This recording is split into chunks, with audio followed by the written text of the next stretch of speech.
Hey everybody, it is Matty here with Altcoin Buzz with you on this Friday, and I hope you're having a nice one.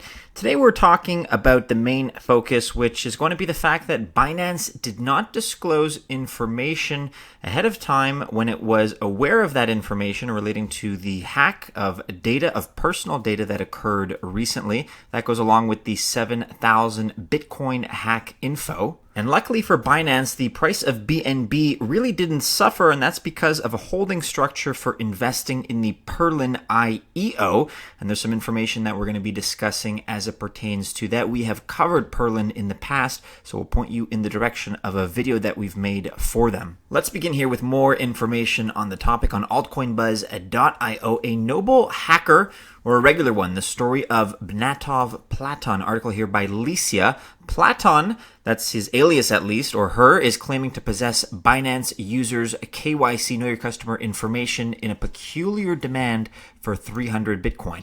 So specifically, as Alicia points out, Platon claims to have acquired 60,000 pieces of Know Your Customer information from Binance. According to Platon, he got hold of this data during a hack which occurred back in May. At that time, the hackers managed to seize about 7,000 Bitcoin.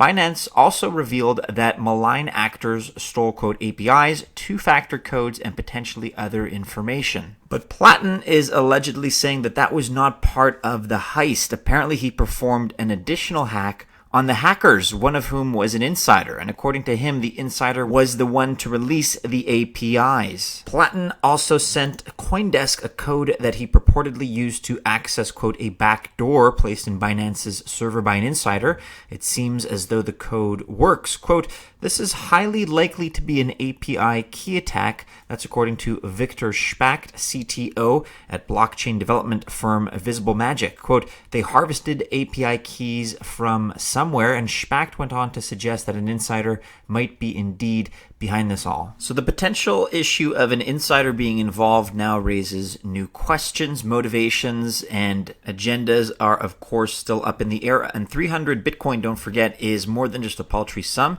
It's about $3.5 million.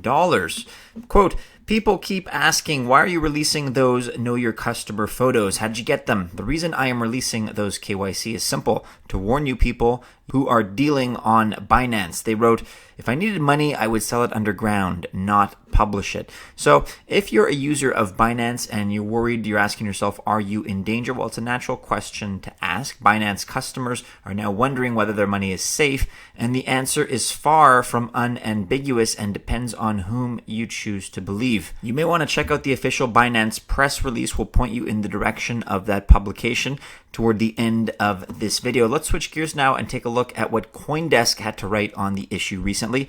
An extortion gone bad inside Binance's negotiations with its KYC, quote, leaker. This from the 7th of August. Here are the key takeaways. Prior to publishing details about real Binance customers online Wednesday, a hacker operating under the pseudonym Bnatov Platon had a month-long conversation with CoinDesk reporters. And of course, this is why Binance is coming under fire, because they tried to sweep this under the rug, or at the very least, they didn't talk about it openly and transparently. In those talks, Platon revealed how he allegedly hacked individuals behind an earlier hack in which 7,000 Bitcoin was stolen from the world's largest exchange. Can we really take him at his word, though? The hacker claims to have hacked the hackers. Possibly. Platon claimed his aims were altruistic and that he simply wanted to bring the hackers' identities to justice. However, it appears he also effectively asked for money in exchange for promises he would not release Binance's customer data. Platon and Binance would hold numerous talks and reportedly struck a deal that was later aborted. CoinDesk has obtained full transcripts of these conversations. So Platon is claiming that his motivations are, quote, altruistic. When speaking with CoinDesk, he also contacted Binance's chief growth officer, their CGO Ted Lin, as a part of a multi-front effort to bring the hackers to justice. At least that's what he alleges. Quote, I personally wanted to make Binance world's first exchange that capture hackers. It will be extremely positive for Binance's reputation, said Platon. He also added, quote, I informed Lin that I have got inside information such as insiders detail, insiders communication details with outsiders, and even insiders photo. I informed him that I have details of hackers' server information, their identity, their phone numbers, etc. Lin then rebuffed Platon for the, quote, FUD campaign he was running. That was Lin's initial reaction, but then there seems to have been a lot of communication since then, and as I mentioned earlier in the description leading into this piece, there are some transcripts that you guys can read about. It's a little bit more lengthy, but if you want to go across the back and forth between Mr. Lin and Mr. Platon, you can check that out, as well as these posts here by, again, the alleged hacker Benatov Platon. Forbes is also covering this story on Forbes.com. Serious security warning issued for world's biggest Bitcoin and crypto exchange, which is, of course, Binance.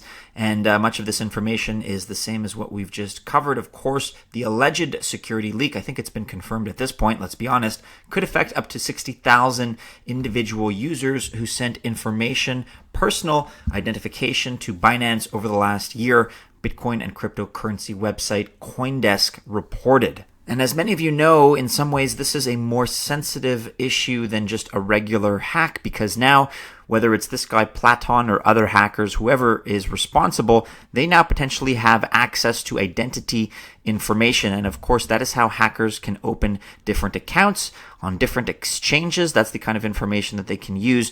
And then those exchanges, those accounts can be used for laundering the hacked money and possibly IRS or police chasing innocent people. It's just a whole can of worms this opens up. This is all hypothetical. Of course, I'm not saying this is what's going to happen, but the potential, unfortunately, is there. What's quite interesting is that despite all of the FUD, whether it's true or not, you can see here that the Binance coin BNB hasn't really suffered much. Yes, it's down 3.4%, but hovering right around that $30 mark, which isn't too far off from their all-time high. And our hypothesis at the time of this recording is that it hasn't crashed because of the BNB holding structure for investing in the Perlin IEO. So there's some information about the Perlin IEO that you can find here on BitcoinExchangeGuide.com. Binance Launchpad getting ready for Perlin's Pearl PERL token sale. This article from the 8th of August, if you'd like to check it out, here on Binance.com, introducing the Pearl token sale on Binance Launchpad. This from a couple days ago. We've actually also covered Pearl in the past and the Perlin team. If you want to go back and check out our coverage, we interviewed here the co-founder and other members, other staff, other colleagues of his in a fairly extensive interview. So go back and check that out. To the best of our knowledge, this is why the price of Binance coin is still relatively strong despite all the negativity out there that we're currently seeing. And that about wraps it up for the news today, everybody. Do be sure you are following us on all the regular social media channels and keep checking back into altcoinbuzz.io for all the latest. Let us know your thoughts in the comments below about this entire Binance debacle. Hey, go ahead, subscribe, like, hit the bell to receive notifications. Best of luck if you choose to invest on this Friday, but happy end to your week, members of the Altcoin Buzz Army. Hope you have a great kickoff to your weekend. And as always, we hope to see you again soon in our next video. Take care.